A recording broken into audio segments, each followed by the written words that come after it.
You have to hear this to believe this.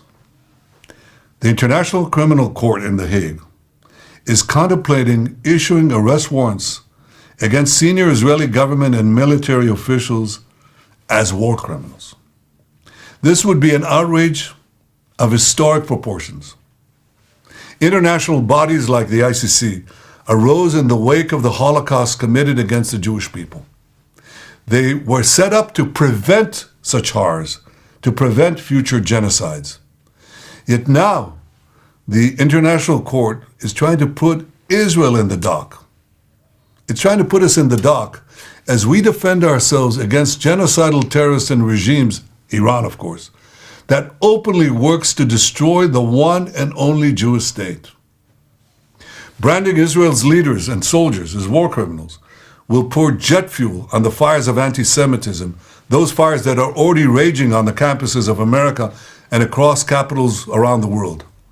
It will also be the first time that a democratic country fighting for its life according to the rules of war is itself accused of war crimes. The Israeli army, the IDF, is one of the most moral militaries in the world. It takes endless measures to prevent civilian casualties, measures that no other army takes. It does so while fighting a terrorist enemy which uses its own civilians as human shields. You know the truth. Hamas places its weapons, its terrorists, in hospitals, schools, mosques, and throughout civilian areas. They do this in order to win immunity and to maximize civilian casualties. So while Hamas shows no care for the lives of Palestinians and steals humanitarian aid meant for civilians, Israel is facilitating a surge of humanitarian assistance to Gaza. And we do this to ensure that the Palestinian population's humanitarian needs are met, rather than commend Israel for abiding by the rules of war while fighting an enemy that violates every rule of war, including holding 133 Israeli men, women, and children hostage. Who's the ICC targeting?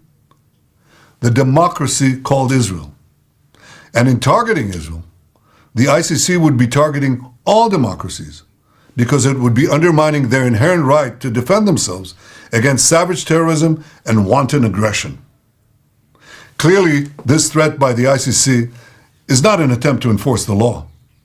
Israel is not even subject to the court's jurisdiction, and it has an independent legal system that rigorously investigates all violations of the law. Rather, this ICC attempt is an attempt to paralyze Israel's very ability to defend itself. The government and people of Israel reject outright this grave threat to our security, this grave threat to our very existence. And I want to assure you, no ICC action will impact Israel's ironclad determination to achieve the goals of our war with Hamas terrorists. We will destroy Hamas's military and governing capabilities in Gaza. We will release all our hostages, and we will ensure that Gaza never poses a threat to Israel again.